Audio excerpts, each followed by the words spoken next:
Once we get the projector going, we're just going to play a couple of short clips while everybody keeps talking. I'm going to go find a parking spot, and then we'll come back. And then we'll have like an open format microphone situation for anybody who wants to get up and say anything about Josh. Two speeches here. It won't be very long because the character's supposed to speak them pretty fast. Okay. This is Fengus. One guy shows up at the auto shop. Anyway, all of a sudden, a guy wearing a black trench coat comes in. And he looks at the place, and suddenly it's obvious to me he's not there to do any laundry because he opened the coat and he's standing there with nothing at all. And everybody sort of looks shocked for a second. And this is it. They all start looking at his crotch like it was saying something, like it embarked on telling some long joke or something. Because they start to smirk a little and then smile, and they all instantaneously burst out in uncontrollable laughter. Let me tell you, Harry, they were weeping. Harry, wow, was that the ending? These damn spark plugs. Okay, that's it. That's the new part. I just wrote this today, so Okay. by the time this airs, there'll be a lot more shit in this playing. I looked at the ad in the paper with a woman wearing a see-through blouse. In the ad, she looked very happy in the ad with her friends. I was in the ad wishing I could feel the same thing, her face looking at me. Okay, thank you. It's very short. Okay, for those of you who've just tuned in because you're channel surfing, I wrote this poem right on the air, so this is pretty rough. And it's new, though. Okay, I felt her hand on the tub, insects crawling around her breast, sticking on her nipples. Brown, I watched her by the pool, the hotel pool, with demons. I want her to touch my notebook and burn the pages. I watch her breasts moving. I listen to the noise in the room, little hands. Little hands, I listen. The woman breathing, insects eating each other, raining down accidents on the souls in heaven. Okay. Very nice.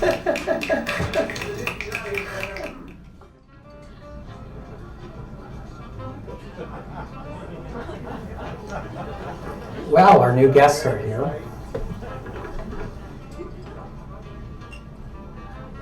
What do you want? May I have a word with you? Go ahead. I need to speak to you in private. No need to worry. No harm will come to you.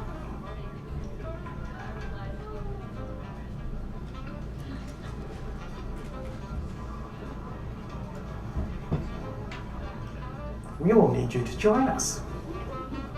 There's nothing to fear. You must convince your wife as well. There'll be no more rage, anger, or hate, or sadness. Aren't those feelings human? Of course they are, but they're not helpful. We are much happier now, and you will be too. Forget it. Let's go.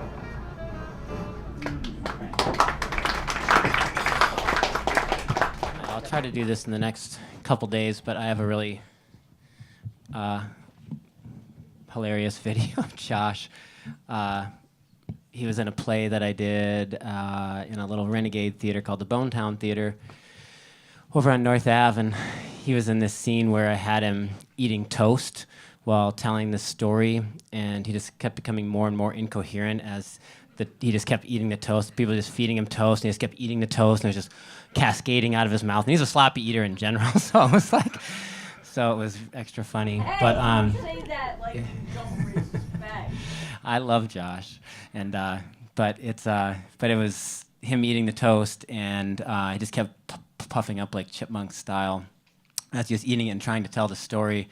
And I have a pretty good video of it, but we're here to celebrate our friend Josh Bridgman, and he certainly was a fixture around here for a long time, and I just saw him not that long ago, crossing the street, and I was like, oh, I haven't talked to Josh in like a while. It had been like maybe a year since I really like talked to him, and I was just thinking about how good he looked actually as he was crossing the street right there. And yeah, just I mean, when I think about him, when I heard he died, first thing I thought of actually was him and Tom Azarian, or known as Tom Banjo, playing chess in the radio bean all the time, and sitting there. And right before this started, I don't think he's here. I haven't seen Tom here yet, right? No. I was just wondering if anybody had told Tom, but so I called him and left a voice message on his answering machine. But Thank you for not just texting. Tom doesn't text. No, Tom has a Tom has a physical tape machine in his room that has nothing. Yeah, he has a tape machine. And so we'll just open up the microphone here, and there's no order to anything, so anybody can get up and speak when they want to. And if you already said something and you want to come up again later and say something, that's fine too, because that happens, and we'll just leave it open. So thanks for being here, guys. I'm Josh's sister. I'm Hitty. And it was indeed an honor to be Josh's sister. What I just want to say before I totally break down is thank you all so much. Sorry.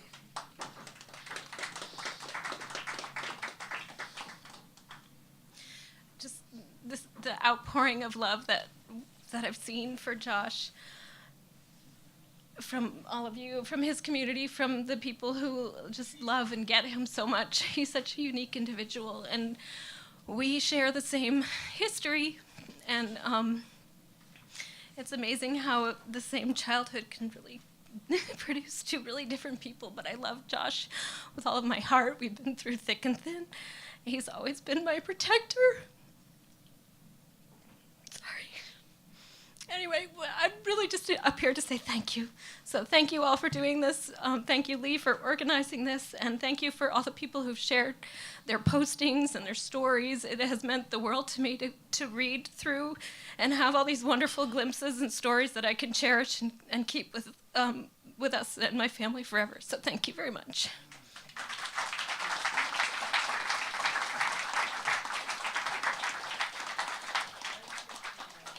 I wanted to talk about his laugh, because he had that laugh, and sometimes people would ask, you know that guy, and I'd be like, yeah. Like, what's his deal? I'd be like, well, he's Josh. And then I'd ask them, have you heard him laugh? And they'd say no. But if you made him laugh, you know what the laugh was, and I'm gonna try and imitate it right now. Or anybody, if you want to come up here and do the laugh. Because he used to come into the movie theater when I worked over there 6 years ago.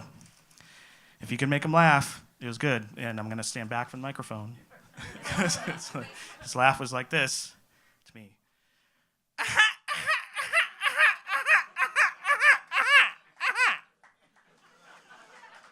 It's the best laugh ever. I don't know anybody with a laugh like that. I never will. He's the fucking man. If you have that laugh and you don't try to hide it, you're badass. And Josh was a badass. Fuck yeah.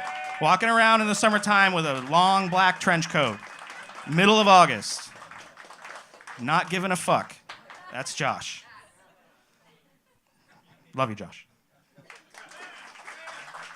The last time I saw Josh, it was like Lee was saying. He was just walking by on the other side of the street, and he did his his wave, because he had that too, and I just, I remember most, heartfelt getting together at Nectar's, because Sunday mornings I'd go for breakfast, and he'd go for breakfast, and it wasn't like we were planning it, but we'd always kind of end up hanging out and eating, and I posted this on Facebook, as I said there, it's like, if you knew Josh, you knew eating was, interesting experience with Josh. Because if you were talking about stuff that he got into, he'd laugh and things could go anywhere.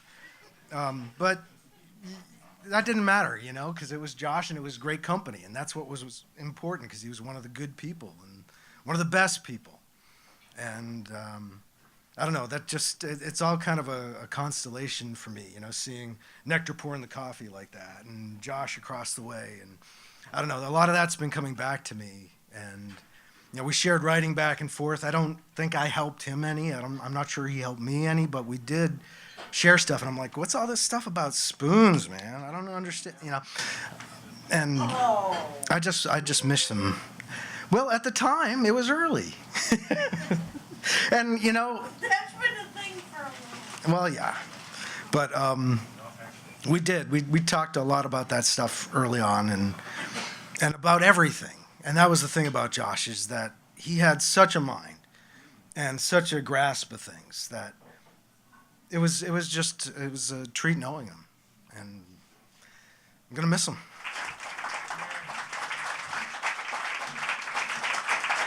Hi, my name is Keith. I lived with Josh for 6 years, from 96 to 1999. And Only 3 years. no, and then again from 2006 to 2010, twice. So I wrote this today.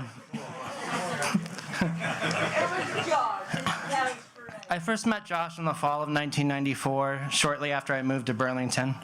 I'd been going through a tough time in my life. After graduating from Brown University, I decided to move from Rhode Island up here to Burlington in hopes of turning over a new leaf and starting fresh with a new group of people. Josh was one of the first people who I connected with after moving to Burlington in 1994. I believe that my original introduction to Josh was when I first saw him performing poetry at the Wednesday night open mics that Jeff Miller used to run at City Market Restaurant on College Street, which is now Stone Soup.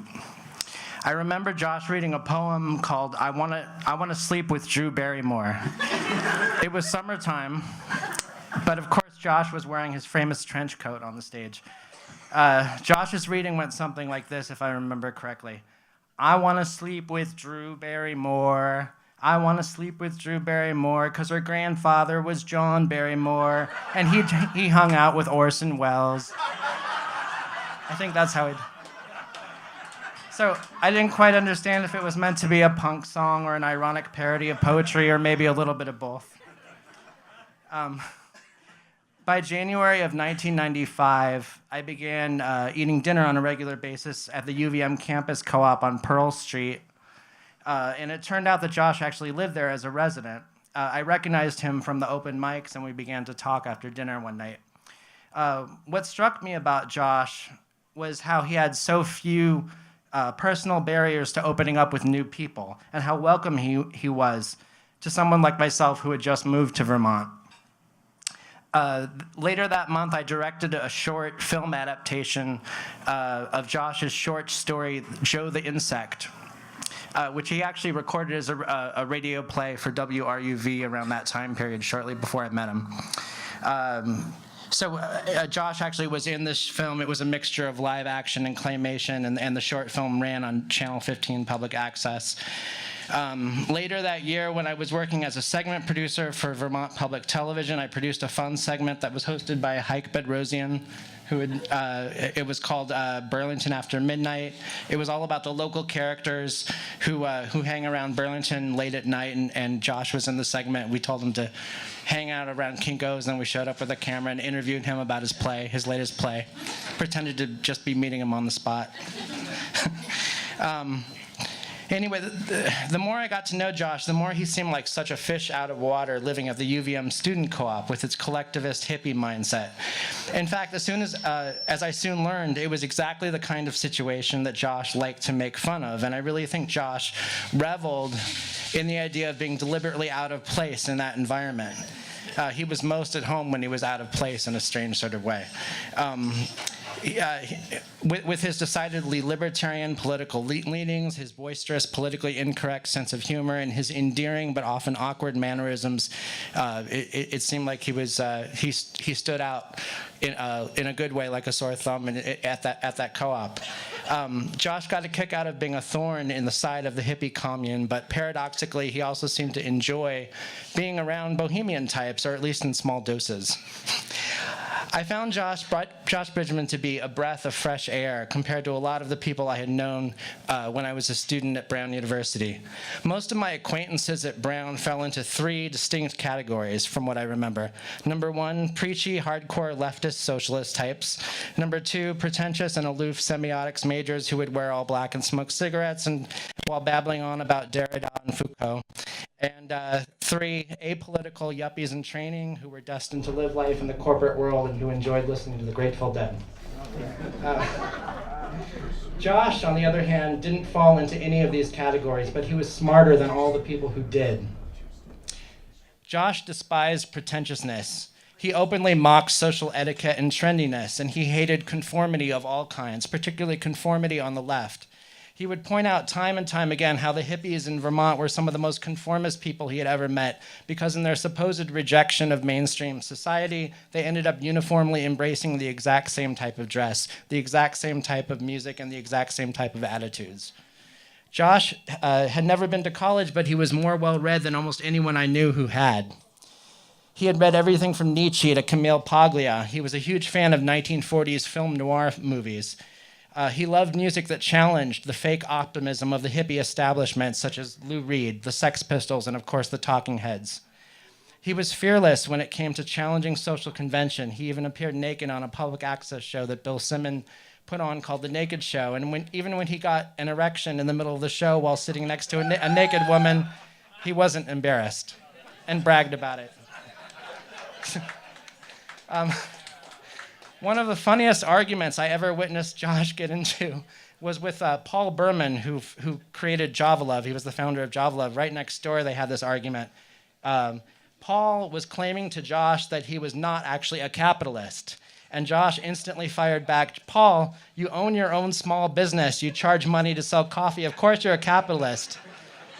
Josh and I had a running joke for several years after that point about how if Java Love ever really took off, they would begin franchising the concept around the country, and then Paul would send inspectors to every new Java Love franchise location and make sure they always had some drunk homeless guy hanging out, and how they always had to have the same amount of lice in the couches.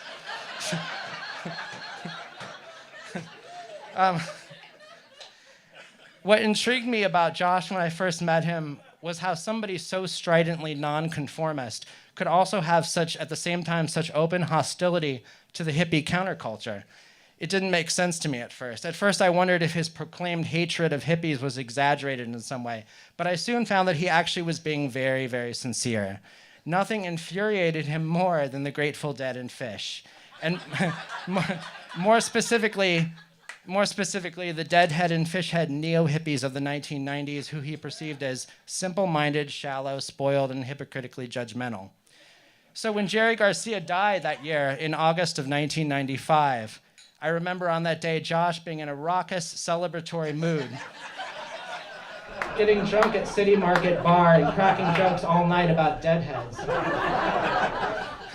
I remember him saying how he wanted to go up to every deadhead at the time and tell them, you know why Jerry died? Because he was a junkie. That's what happens when you're a junkie. You die really young. So eventually I learned the roots of Josh's hostility to the casual hippie drug culture. In the fall of 1995, I had two housemates in my apartment on North Street, a young couple from Hanover, New Hampshire, who began acting erratically. They would spend long hours cooped up in their bedroom without leaving, and soon I began finding burned spoons in the kitchen sink. I had no idea at the time why somebody would decide to burn spoons. I assumed it was all for some strange art project or something.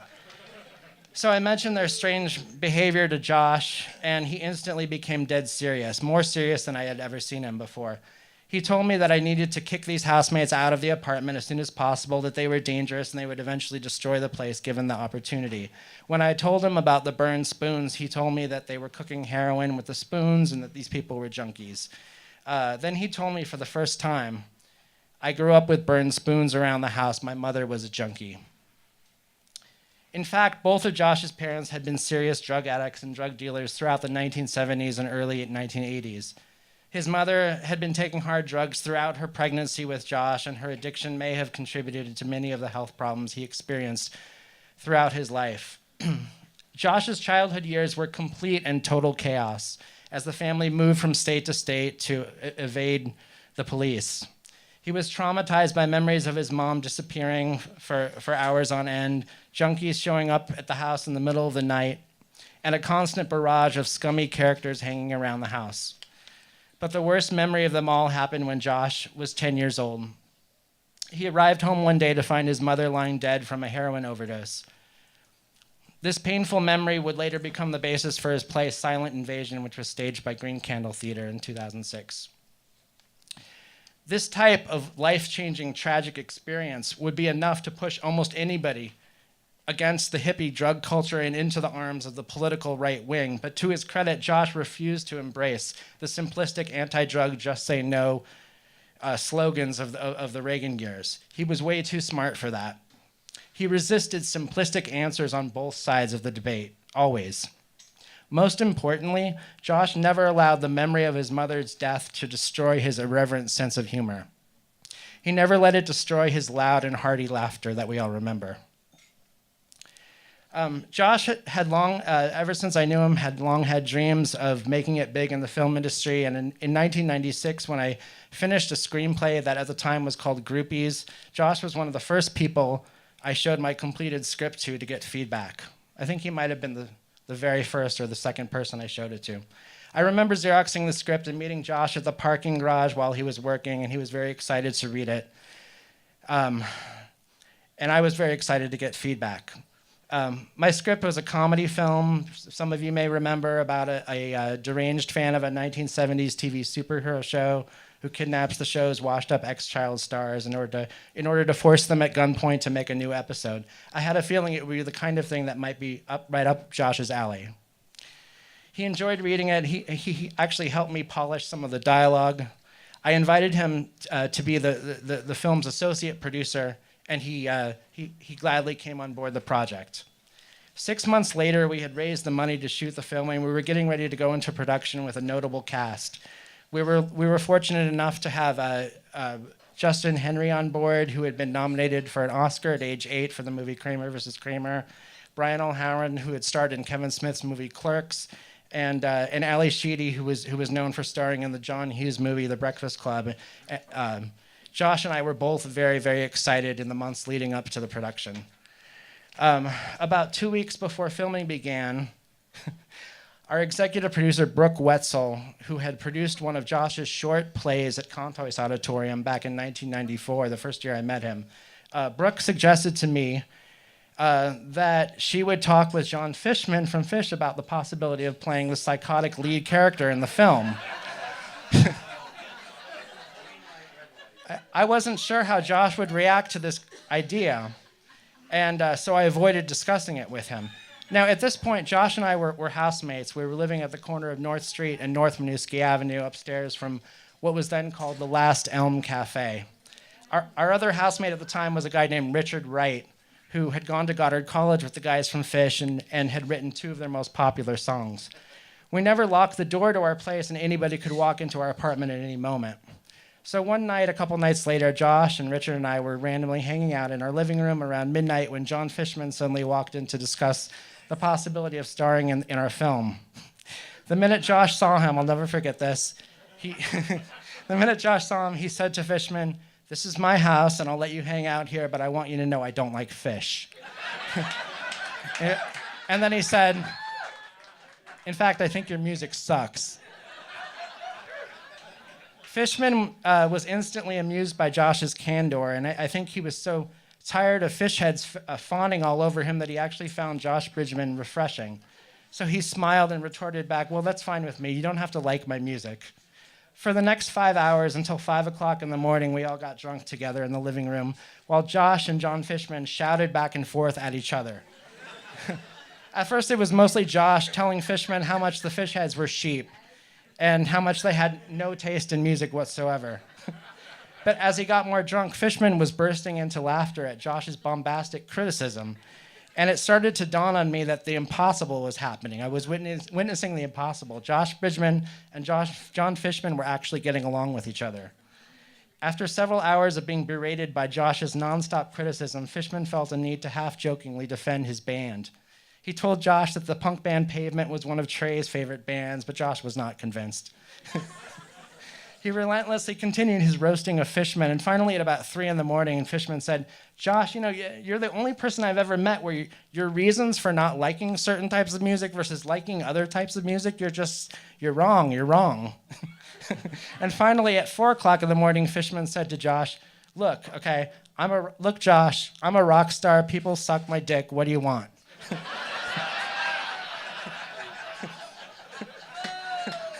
So Josh actually laughed at that one. I think he figured it was something Johnny Rotten would probably say. So anyway, that night we never did get around to discussing the film with John. Fishman left as the sun was coming up. He ended up deciding not to be in the movie, but it was totally worth it to watch Josh and him yell at each other all night long. Anyway. To make a long story short, we began filming the movie a week later. Josh got along really well with the cast members of the film. Ali Sheedy, Brian O'Halloran, and Justin Henry all found him to be really funny and smart, and they all enjoyed talking with him on the set. For years afterward, they would ask me how Josh was doing. I think it was very exciting for Josh to be on the set as one of the official producers, and he was able to use his writing talents to continue helping me polish some of the dialogue while we were shooting the film. The only guy who didn't seem to get along with Josh on the set was our really stuck-up first assistant director named Matt Holloway, who later would go on to co-write the screenplay for the movie Iron Man. I remember Matt constantly complaining, "What's the deal with this guy Josh with his jacket?" And so that was a running joke. We would make fun of Matt, who was making fun of Josh. Anyway, after the shoot was over, we all celebrated with a really wild rap party at a restaurant that the caterer owned. We had a live band playing, and I videotaped Josh hanging out with the stars of the film. Then, randomly, John Fishman showed up at the rap party. We told Justin Henry, who was actually a passionate Fish fan, that Josh had spent 5 hours yelling at Fishman about how much he hated fish. And Justin came up with an idea. This is like at 1 a.m, we were all drunk or something. Justin's idea, he took Josh and John Fishman aside and said, "Okay, here's what we're going to do. You two guys are going to form a punk band right now. Josh, you get on the bass. Fishman, you get on drums. Keith, you announce the band right now." And so the two of them got on stage with Dan Mazer.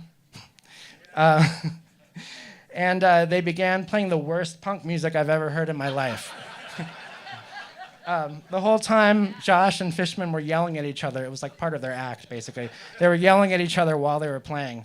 And it occurred to me while watching them that this moment was pure Josh Bridgman.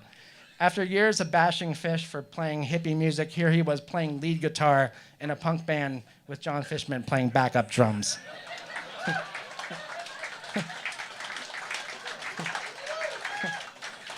So, I'm sad to say that after living with Josh for 6 years out of my life, twice, we ended up drifting apart as friends around 2010 for various reasons. Unfortunately, I found sometimes living together can put a strain on a friendship. I would occasionally run into Josh on the street in the years since then, and we would say hello but never really converse. The last time we saw each other was during a snowstorm 2 years ago. There was no one else on the street in the thick, snowy conditions that day, and I shouted hello to Josh.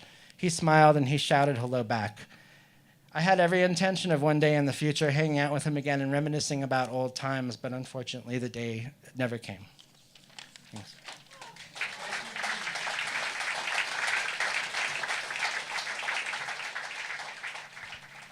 Hello. I've seen Josh Bridgman around the fair city of Burlington many times as a fixture of such institutions as Earth Prime Comics, Nectars, and Radio Bean for many years. I'm not going to give any dates. I don't want to give any clues about my age. But the first time Why is your age a issue? Well, just call it vanity, okay? Getting back to my story. What about honesty? No heckling. Yeah. No, I'm just asking an honest question to somebody. If Josh was here, if I asked the question, he'd be like, "What's your issue with your age?" If I may get back to my story, please. as the first time I remember speaking at any length with Josh was in 2006 when I met with him outside the Palace 9 Theater. We had both seen separate movies and were just meeting outside at the bus stop. He had seen Guy Ritchie's Rock and Rolla. I had seen Kevin Smith's Zack and Miri Make a Porno. We started talking about the respective films and the merits or lack thereof of them, and I was impressed with just how garrulous and witty and how damned unique the guy was. And yeah, I managed to make him laugh, and that inimitable laugh that Jason Cooley just mentioned. Yeah, and sometime after, I began to see him a lot at the Main Street Landing Theater, where Tuesday nights they always show classic movies. He used to just go to the second row, far right, and I would join him. It was our love of cinema that bonded us, and we would discuss the movies before and afterward, sometimes singing praises of the classic or just heckling the movie like Statler and Waldorf on The Muppet Show. Yes, I was impressed by just how worldly and intelligent and how nonconformist the guy was. He never seen without that damn trench coat. As I remember him saying, the hero in a film noir always wore a trench coat. He had a love of noir cinema and also detective fiction, which was never my jam, but I talked to him about it, seeing as I've been thinking about writing my own detective novel and also writing my own musical. Stay tuned. He gave me some pointers on that, including reading Brecht and Weil's The Three Penny Opera in script book form. Yeah, I'll miss Josh. I'll miss his unique wit, his rumpled Columbo-like appearance, and just how much of a damn character he was. When they made him, they not only broke the mold, they demolished it. I'll miss you, Mr. Bridgman. I'll wait till after you're done. You want to go first? Well, I do have a babysitter. Come on, go ahead. If you don't mind. This is going to be real quick. I just wanted to tell you all that I can't even tell all my best Josh stories. Privately, we can do all that. But I did want you to know that once upon a time in Burlington, there was an illegal radio station that was very necessary. And at that time, there were a lot of weird radio shows. Well, all of them were very weird. And Josh and Rael had absolutely the weirdest show of anyone. So if we're talking about like what kinds of artists there are in Burlington, we're gonna miss him. Like there's nothing that can fill the hole that he will leave. There's nothing that can replace his unique spirit. But if we can possibly gather ourselves to enjoy how very unique each one of us is, and offer that as fully as we possibly can, we might be able to balance the loss just a little bit. And I have a remark this has just come in from Brooklyn, from Jeff Campoli. I can't be there tonight and want to thank Becca for relaying the message. I will always remember meeting Josh and having a debate about the invasion of Afghanistan after 9/11. He wasn't offended by my views, and I hope I can say the same about his. I always remember Josh along with the Wedge people, Rael, One Cloud, Sea Creature, That's a part of Burlington history that's almost gone. I have Josh to thank for bringing me, this is from Jeff Campoli, I have Josh to thank for bringing me into his world on Silent Invasion. I had a chance to collaborate and create with Joe, Johnny, and Robin to give a soundscape to the inside of his world. This was a project that showed the creative side of his character I knew from around town. I'm honored to have known him and able to play a small part in making his story a part of Burlington history, as he is. Thank you, Josh. And that's from Jeff Campoli. Thank you. Nice. Well, I want to just start by saying that I love Josh Bridgman. So I'm going to tell you about the first time that I met Josh Bridgman and the last time that I saw Josh Bridgman, and maybe a couple moments in between. So the first time that I ever met Josh Bridgman, I was working as a work-study student at the Firehouse Gallery. I was at Burlington College working on a film degree, and my job was to sit at the Firehouse Gallery and talk to people when they came in and set things up. And at this particular time, there was a movie. I'm really curious if there's anybody here who had anything to do with this movie, because it was a very strange movie. And Josh was in it, and I didn't know Josh at the time, but I watched this movie over and over and over again because that was my job. While I was watching that movie, I was also listening to a lot of James Kachulka Superstar, so that was exciting. So I enjoyed my job, and one day this dude showed up, and I was like, oh, that's the guy from the movie. And it was Josh Bridgman, and so he came in and we talked about the movie and how weird it was. And little did I know that many years later, Josh and I would get to know each other and become friends. I was lucky enough, though you might not recognize me. I was in that Silent Invasion show, in 2008, I wrote an adaptation of Nikolai Gogol's The Nose, and for anybody who's ever read that story, it's a pretty fun story. Wait. What? I do have to ask, why is that getting audience applause? Because it's a good story. If you haven't read The Nose, you should read it. Wasn't? What? Everything's good.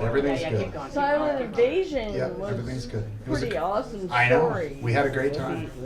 So anyway, I'd written The Nose, and I needed to find The Nose. So if you don't know anything about this play, it's a really, or about the story, it's a really funny story where this guy wakes up one day and his nose is missing, and he's kind of freaked out about that. And so he goes out and tries to find his nose, and it turns out the nose has become a person and has gone off and gotten a job and is trying to leave town. So when I wrote the adaptation, I was like, oh man, who's gonna be the nose? And then I was like, oh, well, it's gonna be Bridgman. So we if you didn't get to see this production, I still have the nose in my basement. I thought about bringing it. I should have brought it. That was dumb of me. So anyway, Bridgman had this giant nose that Becca Reel and Sarah Glasgow created, and then he had a nude suit on. He should have just been naked, but we were trying to be nice to people, I guess. And then he had a little fig leaf on his crotch, and I just remember people when he came out on stage and said the shit that the nose says, and it was Josh saying it, and like naked Josh. Oh, it was just lovely. So it couldn't have been anything other than what it was, and that just made me love Josh more. So one of the things that I've noticed about listening to people is that one, I see a lot of faces I haven't seen in a long time, and people that I love that are here in this room that love Josh.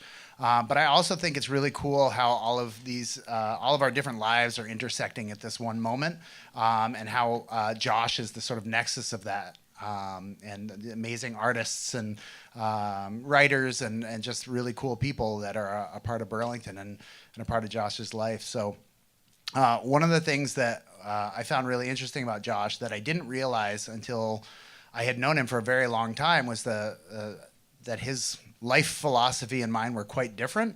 And I never really knew that until I started to have a debate with Josh. And as many people have said, if you're going to debate Josh, you better have your shit together. Well, apparently I didn't the first time I tried to debate him, because I started saying some stuff that I felt pretty strongly about, and he just like tore that shit down, and I was like, I guess I'll go back to the drawing board. But anyway, I love Josh nonetheless. So the last time that I saw Josh was similar to a lot of people that have spoken so far. It was right over here on the corner of North Pearl Street and North Union, and he was walking. Actually, I think he might have just been standing there, and I was walking, and every time I see Josh, I do the same thing. I'm like, Bridgman! And he's like, he's Massey! So I crossed the street, and I talked to him, and I was really curious because I hadn't seen him in a while, and I knew that he was working on the third play of his saga. So there's Silent Invasion, Concrete Kingdom, and then whatever the third one is. The Organization. Oh, I should have known that. He told me that.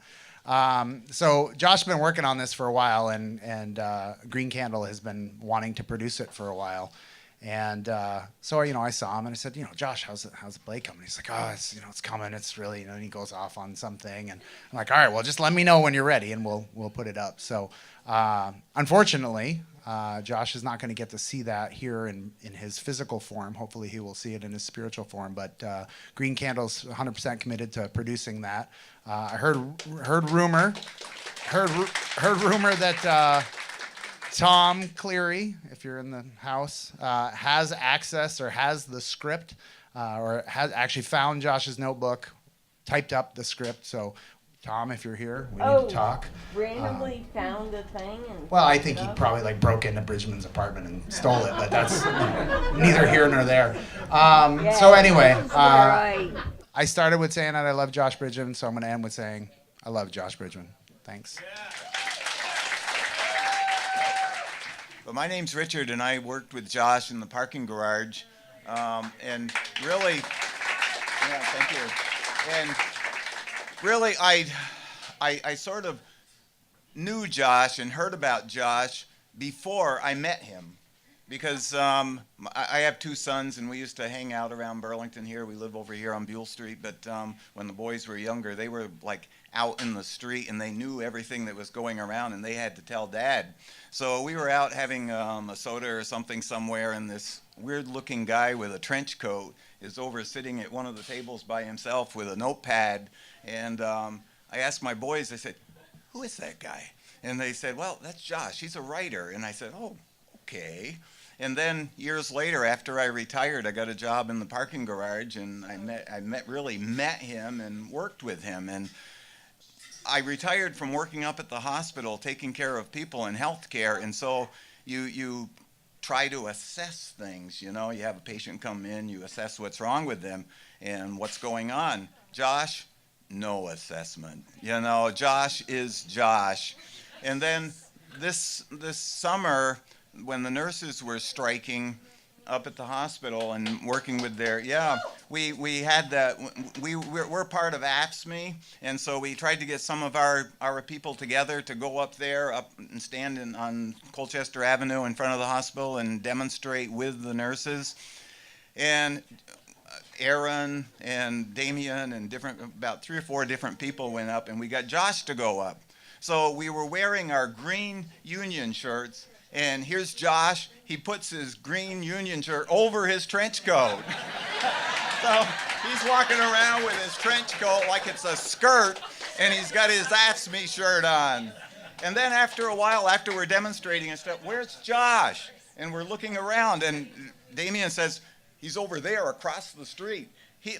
Some of the nurses, they were all wearing red. Yeah. He was with me. He was with you. Were you the one with like the red leotard type thing on? Yes. And Josh was stuck to her. She was across the street and Josh was there. It was like Josh was following her all around.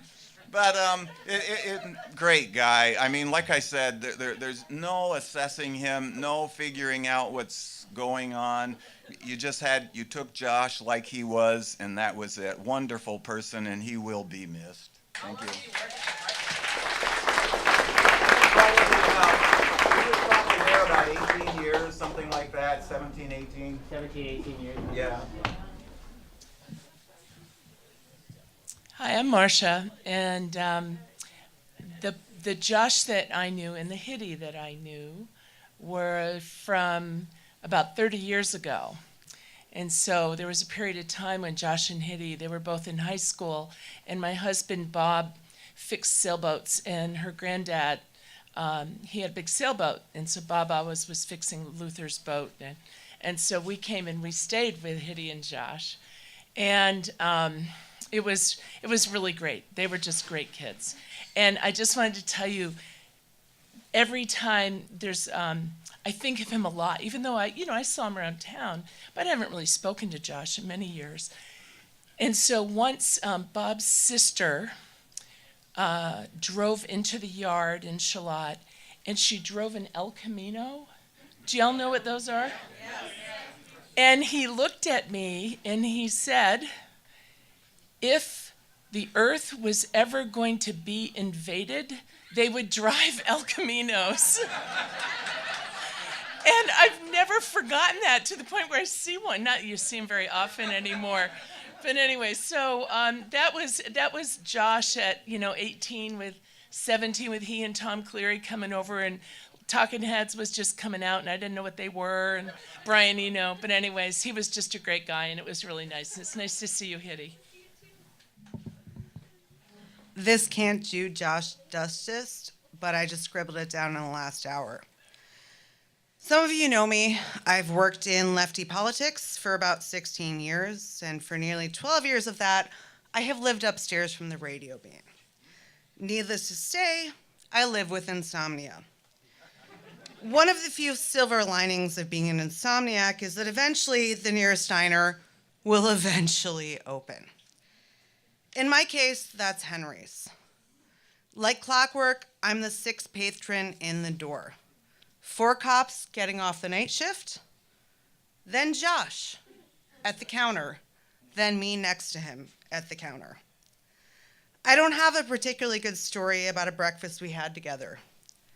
I don't have a particularly good story that he told me, because we had so many breakfasts together and so many stories together. This year on Thanksgiving, I realize now that was just about 35 days ago. My partner and I volunteered to do the smorgasbord at T. Rug's Tavern. While unloading groceries the day before from the car, we ran into Josh and filled him in on our plans for epic crock pot turkey taco Thursday. We spent Thanksgiving eating turkey tacos with our neighborhood friends. Josh tucked so many napkins into his shirt, he made some of the neighbors very uncomfortable. Even more so when he laughed like a power plant and spit like a camel. But they loved him. They loved him and we loved him. My heart aches, but I feel so lucky that us townies got to spend Thanksgiving with him. He reminded us that he was always the smartest guy in the bar. He really was. And we'll never forget him. And he will forever be the smartest person in any bar in this goddamn town. The new kids can suck it, and I think Josh would appreciate that. Okay, just a really quick anecdote about the very first time I ever saw Josh.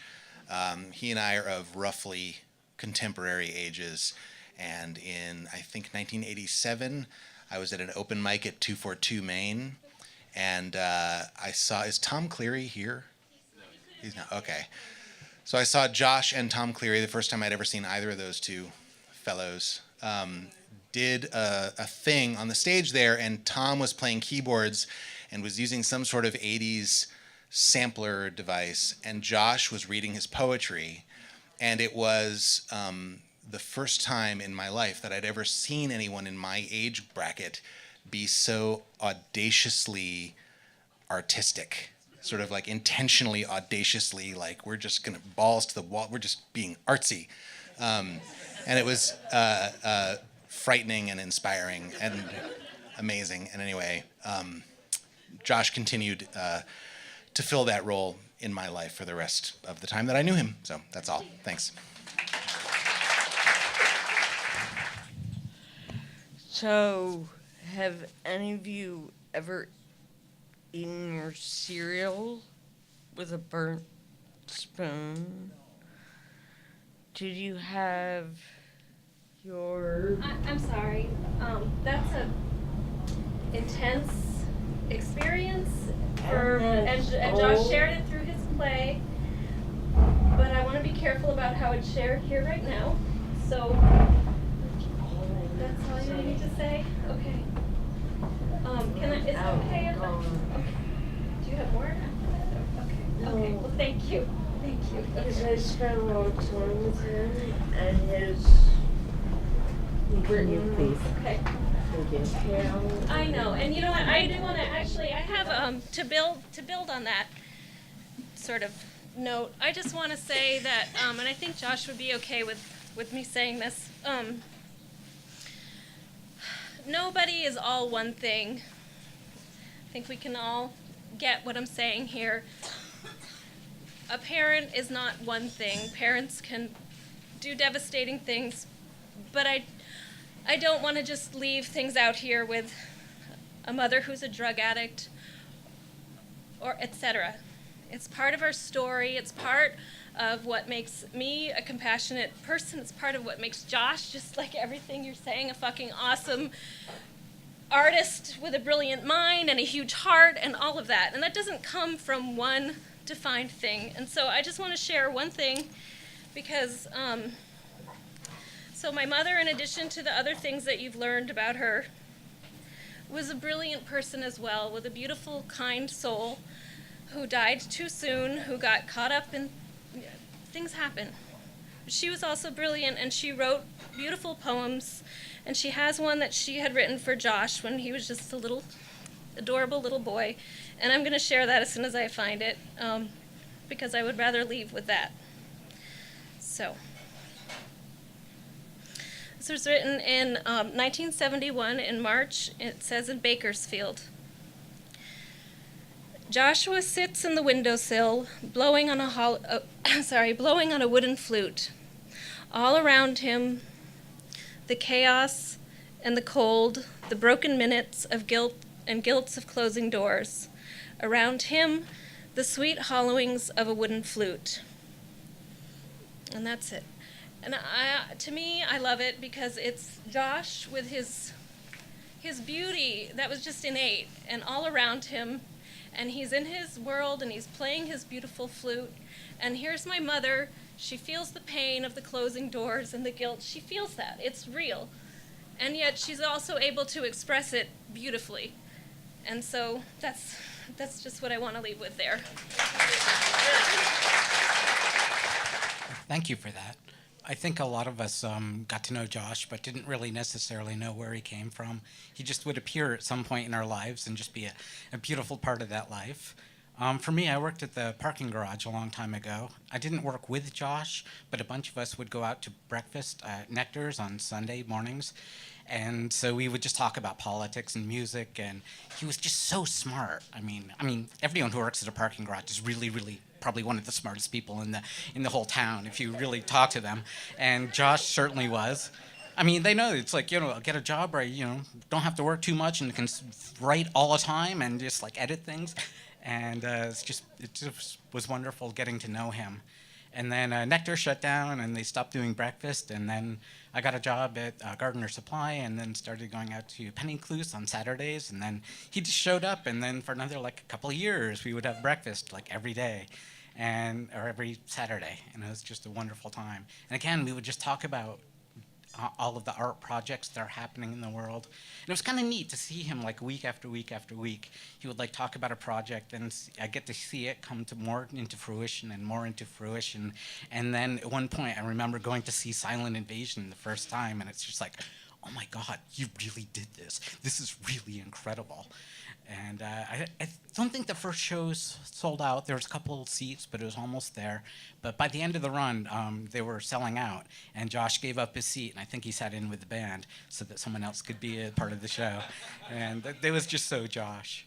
And one of my favorite stories of seeing Josh is I went to the Shelburne Museum to see David Byrne. And I'm hanging out in the beer line, and all of a sudden Josh shows up, and he's here. Yeah, I just took a bus out here. Hopefully I'll get a ride home.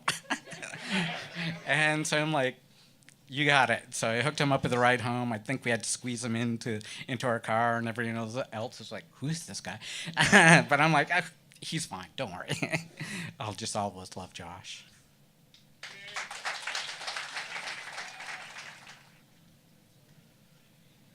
I don't really have a good story or a specific memory, but I've known Josh a long time, like everybody here, just from being a Burlingtonian and through mutual friends. And I just want to say that Josh was always, always nice to me. He was never, ever not nice to me. And his strength of character and his self-assuredness and his effortless ability to just be himself without any pretense or self-reflection. He was just himself, purely. And that always made me feel like that I could be myself. And nobody can match that or replicate that the way it came out, emulated from him.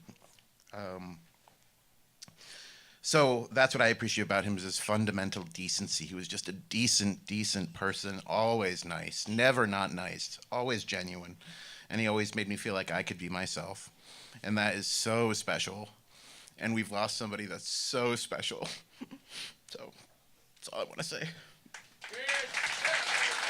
I've had the pleasure of Josh's acquaintance since '94. The first time we lived together on Pearl Street here, we all went out to his grandfather's house in Charlotte, sat on the beach, enjoyed ourselves. We went to this other little cottage on the property where his aunt had made dioramas. Now, what do I know about dioramas? Before Wes Anderson made dioramas possible, or even popular, his Aunt Sarah, who I was just like confirmed, was just a phenomenal set maker. And then we went and we hung out on the beach. And hardly knowing Josh, automatically like, yeah, not sure how to assess that situation, whether you should sort of protect yourself or embrace. But we started going, and inevitably Talking Heads or some other venue of the surrealists, and everything would always come back to Gregor Samsa, the Talking Heads, William Burroughs. And that sort of, with the Talking Heads soundtrack, that was Josh's sort of focus. And after years, he lived in my house for 2 years, and I'd get to just the point with him of winding him up, because it was so great to get him going. And I'm really out of practice, honestly, but I'm going to try, so forgive me. And if I could there was a certain button, a right way to adjust Josh to get him perfectly wound up. Either I would tell a raunchy story about David Byrne. I had a roommate who dated and there was a real sexual encounter that went awry with David Byrne, and Josh is like, he'd get really mad and his eyebrows would go, and all right, that was the wrong direction. Or I'd wind him up saying, Josh, your play, I think you really should go the Wes Anderson direction, more cutesy, and he'd go, I'm gonna kill you, fucker! Inevitably, I'd get sprayed, which was, an acknowledged part of the experience. And you really begin to appreciate Tom, who played Tom Banjo, who you all know, couldn't be here, but he played Josh on a regular basis at chess. And once a year, perhaps once a year, Josh would get beaten by Tom. And occasionally, Tom would stand up and pound on the table. I knew it! I get your wife! Yeah, she's mine! And Josh would be like, oh my God, somebody crazier than me! Or he'd be like, we'd sit there, I'd walk in and watch him playing, and the pieces would be covered in barbecue sauce.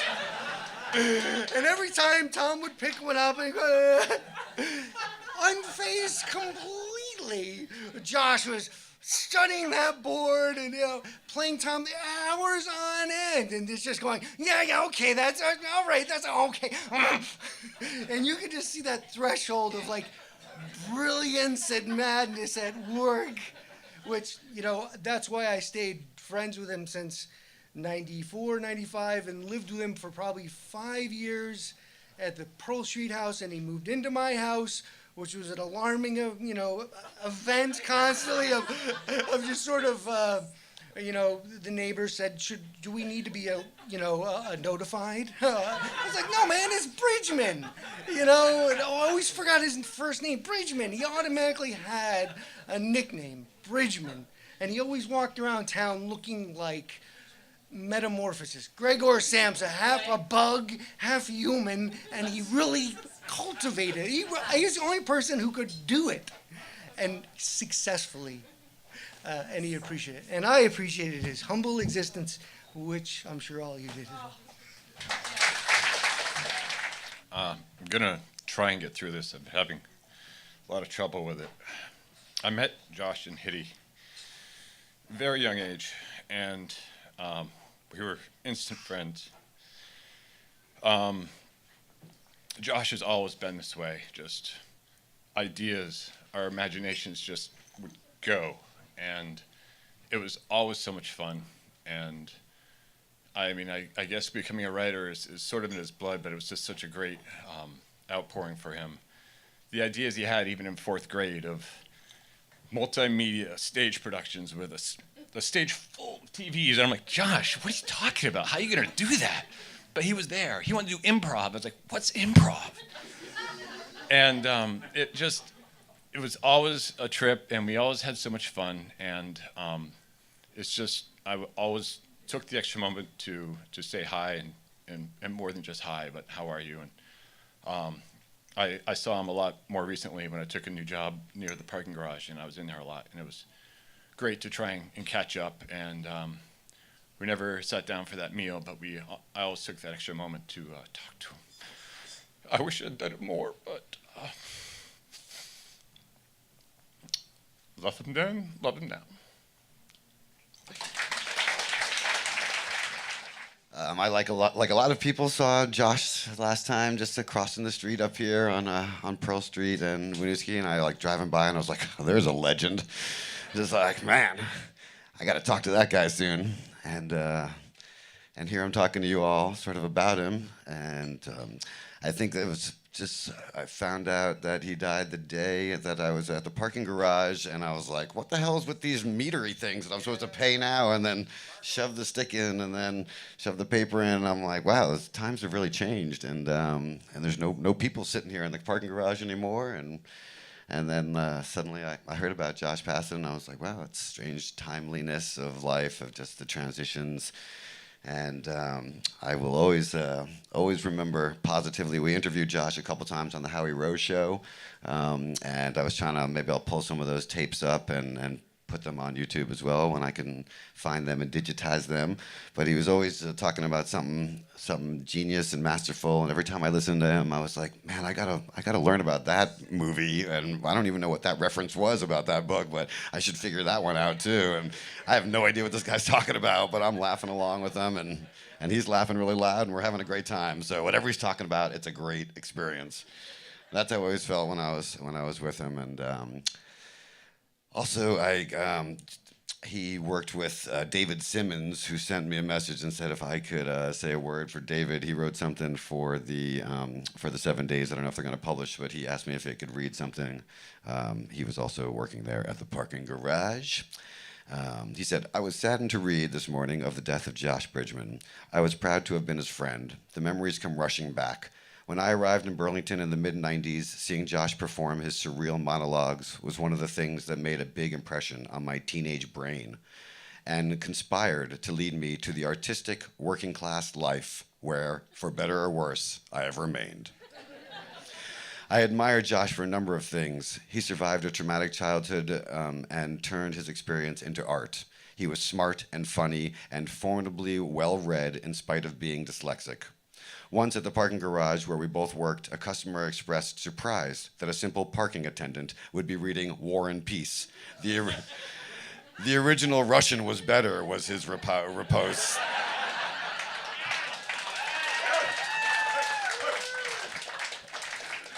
Josh always excluded a disheveled dignity in the face of others' assumptions about him. I cast him in my production of Wallace, Shawn, Marie, and Bruce, and he was effortless, hilariously perfect. We used to have breakfast together regularly at Old Nectar's, when it was Nectar's. And his frequent laughter, a series of piercing, demented shrieks of glee, dancing atop a bed of phlegmy chortles, would inevitably cause the other diners to glance over in alarm.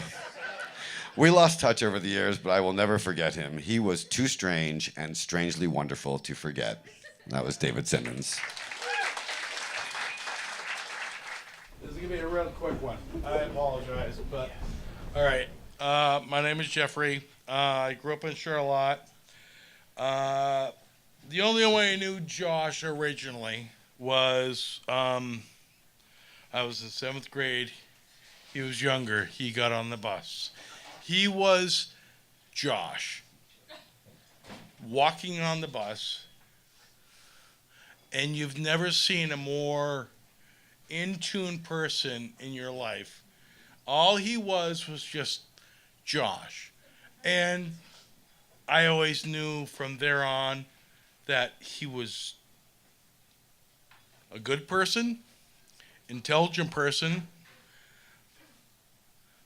It's scarier if you ever tried to argue with him. He would just shut you down. And God bless him, he was just a good person. And I was just lucky enough to learn about that in 8th grade. And I would see him occasionally on Church Street. He didn't change. Some 20 years later, didn't change. He's just Josh. That's all I have to say. It was Josh. Good person. Thank you all. No, you all are here because of Josh. I mean, oh God. How do you say it better? How do you say it better than looking at everybody here? Right? Look at this. Cheers. I'm just going to pop up here for a second time and say that I opened Radio Bean in 2000 and 18 years ago, and as was mentioned before, the Java Love was in the spot where Radio Bean was, and there's a lot of characters that were coming around that I didn't want to be the Java Love, and I knew I needed to put a I needed to draw a line in the sand and say I'm something else, because that one didn't succeed, and there's a lot of reputation surrounding it, and I wanted to have a new reputation. And at that time, there were a lot of characters who'd walk in and be like, "The Java Love is back," and I'm like, "No, it's not." And I had to fight hard, and I made a lot of. I made only a few rules, actually, and that was part of what made it attractive to people like Josh. But the 3 rules I had were you can't play The Fish, Grateful Dead, or Bob Marley. And I think and even though, whatever, I mean, I've actually kind of, the Grateful Dead's actually grown on me a little bit in the last 5 years. Don't tell Josh. It takes a long time, and I got a couple of songs that I really like, but all of a sudden. And but Josh was just right up my alley with being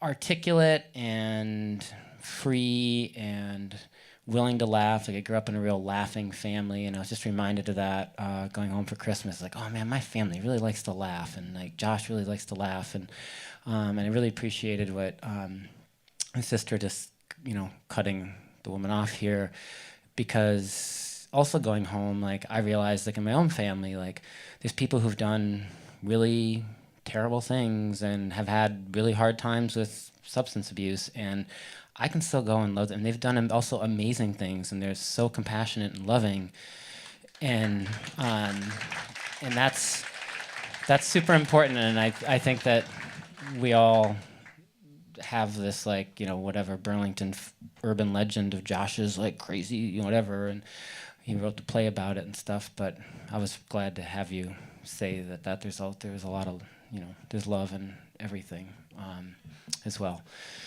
And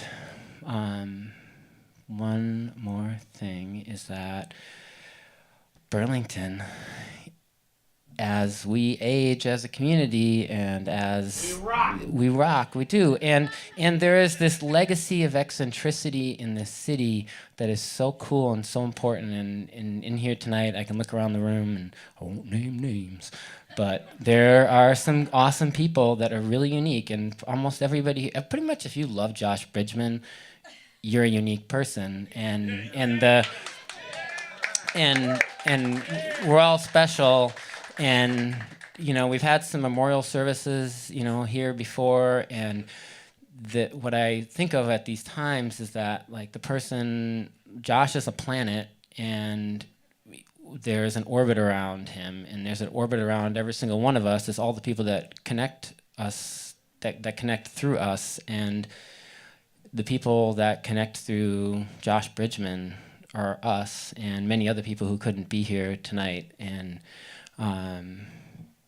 I know a lot of people felt a lot of feelings and a unique sense of loss when he passed away, including me. Let me see if I can actually make it through. I might not be able to make it through. I just brought a few things. So, Josh and I met in high school. He was in the AV club with most of my best friends. I don't know why I didn't find out about it sooner. I guess I was too busy singing.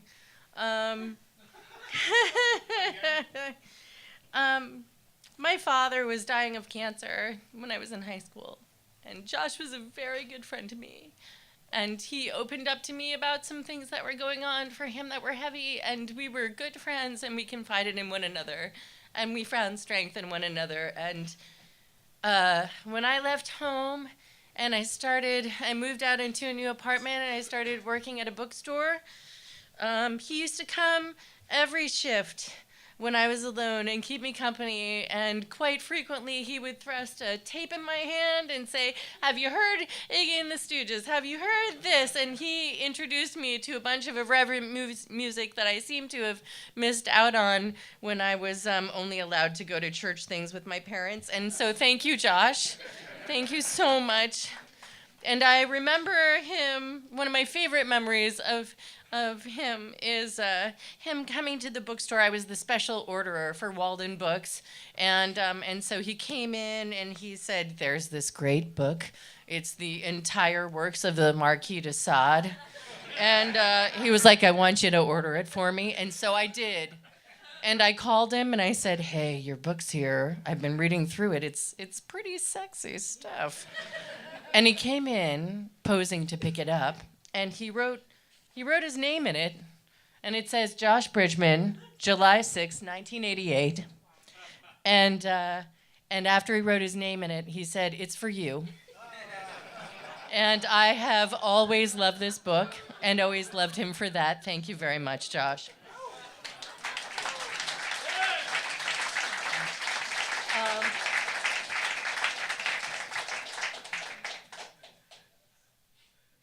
If anybody wants to see a picture of Josh the year I graduated in 1986, we happen to go to the same high school. He's got a lovely picture in here.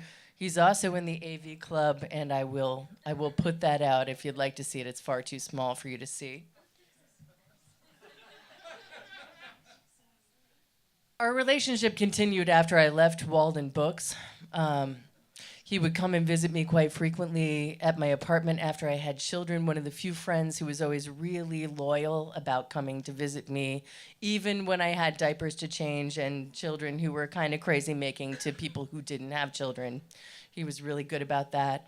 When my last son, my youngest son, Furious, was born, he had a new play out, and it was really important. He had let me read the script, and he knew that I was too busy nursing my young child to get out and watch it, and so he very kindly brought a copy over, and he and Molly King and I got together, and we got some beers. I think it was the first time I had drank beer since I had given birth, and we watched the play together and cried and laughed and had a really wonderful time.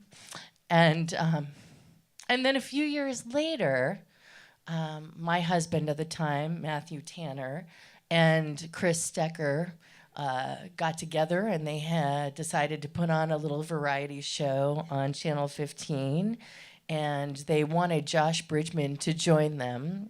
Steck and Bridgman were friends.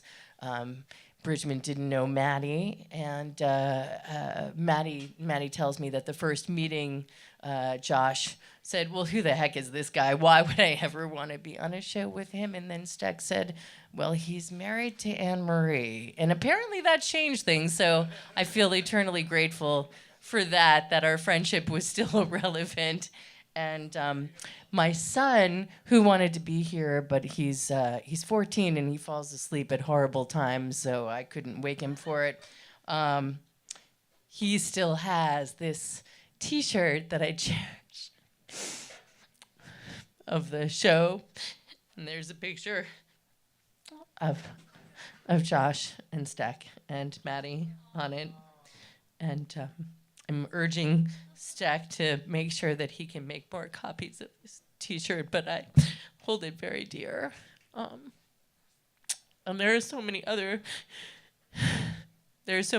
beautiful memories that I have of Josh. But I won't monopolize your time. But I just want to say that I really loved him, and I felt really loved by him, and I appreciate that, and I'll carry that with me all my life. And one of my favorite last real hang times after the movie that we made together, and that's a whole other story. We made this awesome sci-fi movie, and I hope someday to see even a little part of it. We went to the movies to see Fight Club, and I was breaking up with my boyfriend at the time, and Josh and I would go to see a lot of movies together, and that was one of my favorite things to do with him because he loved movies, and he was a playwright, and he was a writer, and he really appreciated that. And there was an awkward moment during Fight Club where, my boyfriend to my right realized that we were breaking up, and where Josh was really having fun with it because he knew the inside story, and he was laughing wildly. And my boyfriend was like, "God, this is so embarrassing." And I was like, "Well, you can just leave because I love Josh Bridgman far more than I'll ever love you. And I think we're about done here." And that's what I'm going to leave you with. Yeah. All right. So I was just making notes. I actually don't know I don't remember how I met Josh. That's one thing that is actually unique to my experience with Josh, is I actually cannot remember when I met him. And it's not like I felt like I knew him forever, but I kind of felt like I knew him forever. And I'm just reading from the notes that I have here. I used to sit out in front of Borders for a million years, like the whole time they were there. I used to draw out in front of there. And if it was the wintertime, I'd be drawing on the inside of there because that was what I was doing. And I would see him like all the time. But the summer was particularly the time for hanging out with him. The spring and summer, fall, because that would be when you could sit out in front. And I would remember like Bill Simmons and I would be out there. Or there'd be, he used to play, Owen. Yeah, you guys remember Owen, Irish guy I used to play chess with out there. So we'd have like kind of this big... There would always be this moment, at least one day a week, where there'd be this like council of wacky, sort of like hyper intelligent funny people, and he would be part of that crowd, and there'd be like chess going on. People would be eating because they would have gone to the Necky place next door to get food, and it would just be this whole council like there, and that was an amazing thing to be part of. And another thing I remember, and I want to say it was at the last album. I might be wrong, but remember when he used to play with Dave Kammer, right, and a couple other folks. And I think it was that last album, but I was pretty close. And he's sitting at a steel-cased desk, reading poetry with Dave and a few other people slamming the hell out of their instruments. And it was this wall of noise, and it was building and building and building. I don't remember which poem it was, if it was the Broken Hand one or whatever, but basically like he started to escalate how he was delivering the thing, and it was just reaching this apex. And at one point, like if he could have, he would have kicked the desk over, but basically slammed the chair out from underneath him. And he proceeded to do this thing that looked like a Native American war dance with his hand like this steel spade, and he was like bringing it down and going around the desk. And the people were playing to that, and it was like almost like like the ceiling was going to explode. That was Josh. He had the ability to actually evoke that. Then there was this time, then there was the TV show, because he was on our show a lot. Earlier version of the show. And that was always cool. And the Naked Show, which I did not get to be at because I was not willing to be naked. So I didn't get to be there to see Bridgman's Chubby. But Bill did, and a number of other people did, some to their chagrin, but not to his. One thing was being on the, we had both been to Pearls for something that was going on. I think it was a band or something like that. And we were talking about doing our thing and working on our stuff. And I was complaining because at that time still, I was still very unfocused about getting any projects done. And I was just noodling around, unless like somebody paid me to do something or whatever. And he said this thing that was just like, hit me like thunder, and it was basically, he said, well, we're all waiting for you to do the big thing. And I was just like, what? And I was thinking, like, are we drunk? Is this like drunken conversation? And it was like, no. And he was just like that confident in my work, and he was that admiring in my work, and he was just like, we're waiting for you. It was like, you've got to go west, young man. Like, he made the order. Like, he set me off. That was an amazing thing with him.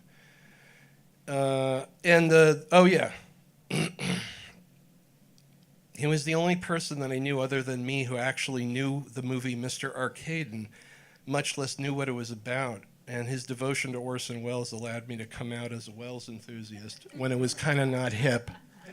That was another thing. I was like, you know that movie? And he was like, yeah.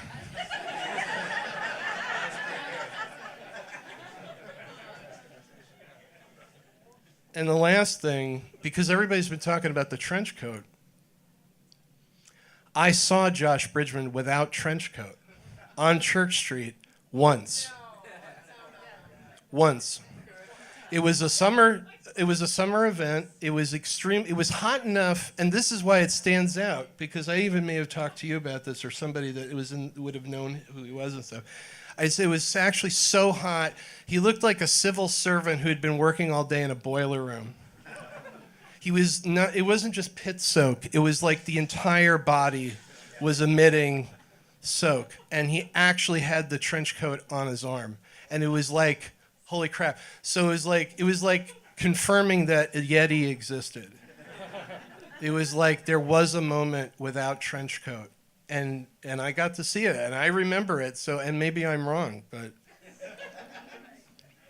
it'd probably be better if I was wrong, I guess. But that was the thing. My thing with Josh is not like some big moment, some really charged, like Annie's situation or so many of you. Mine was many, many, many cool moments that were unique to him and like could never have happened unless it was with him, in that moment, whether it was a fraction of a conversation about something or it was his mouth being festooned with, Chinese food and emitting it over Owen's chest and him going, Bridgman, lay off on the spittle, okay? Like, he'd be like joking with him, but it would drive him kind of nuts, like something like that. But that's the stuff that I remember was all these many, many, many things, So it's great to be here with you talking about the many, many things. And he has set many seeds to grow in everybody else. So we have them. We don't have them, but we do have them. And that's important. So I'm going to try to do the laugh. Is that right?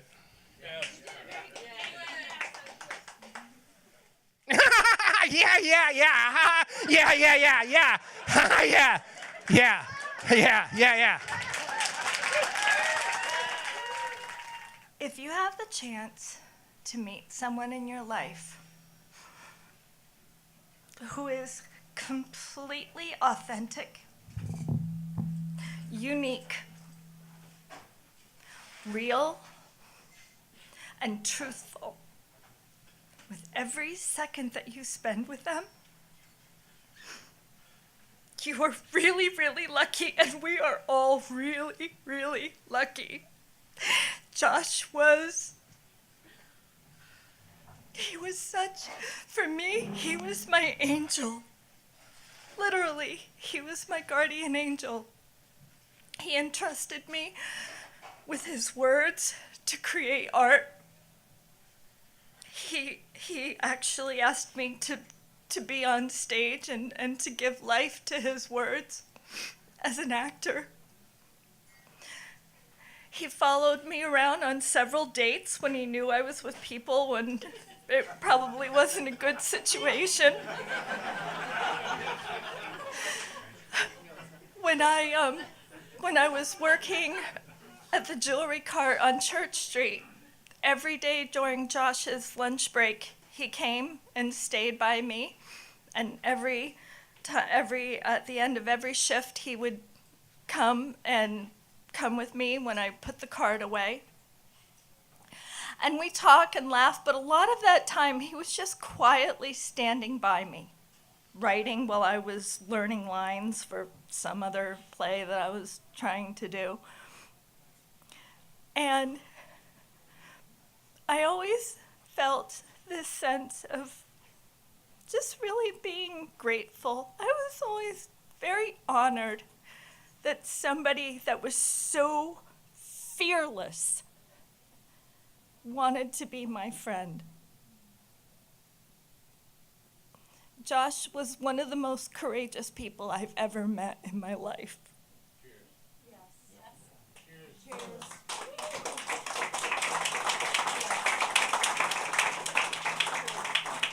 And everyone, I love the moments, the big, big, high energy moments that, you're all sharing. I saw them too.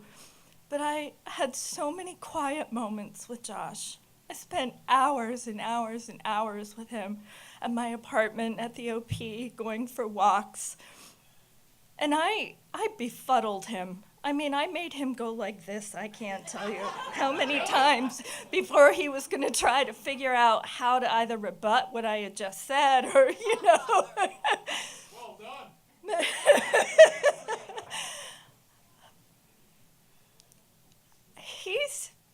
He's gone, but he's still here. Yep. He's here. Yep. He always will be. And every single time, I'm going to be selfish for a moment, every single time I think to myself, when I have an artistic challenge, oh my God, can I do this? I'm going to remember Josh and say, oh, fuck yeah, I am. Oh yeah. And if I fall, but I'm doing it.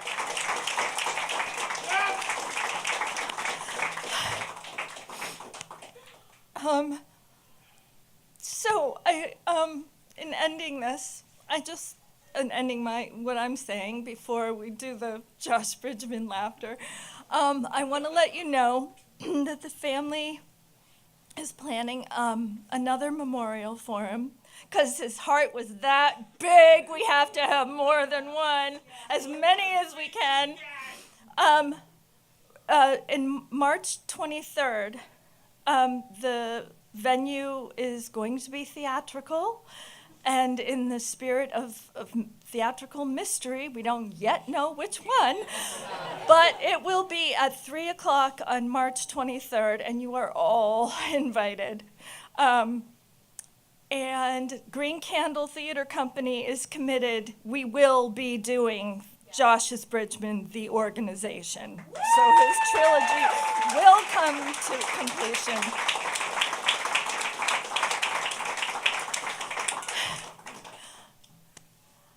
I love you all. And do the Bridgman laugh.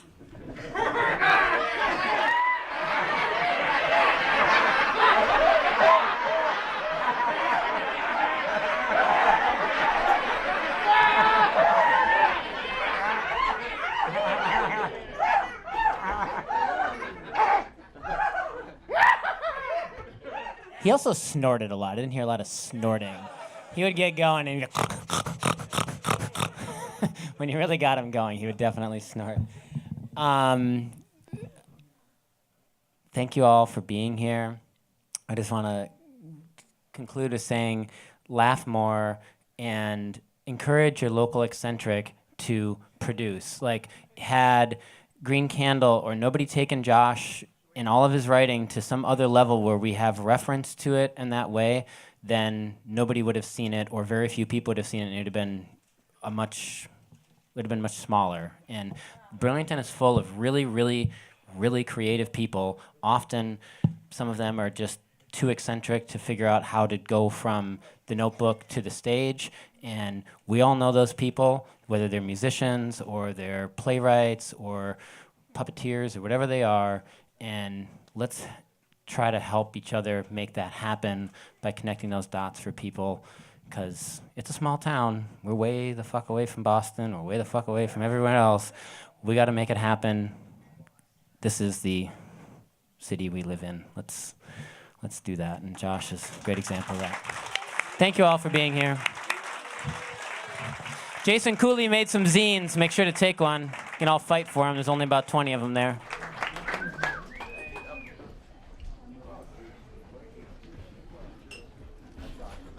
So that was you that Josh was following. Oh, yeah. That's great. Here, I'll tell you what. Earlier.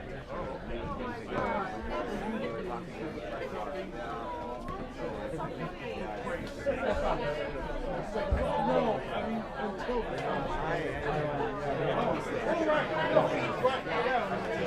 William of the Yammers.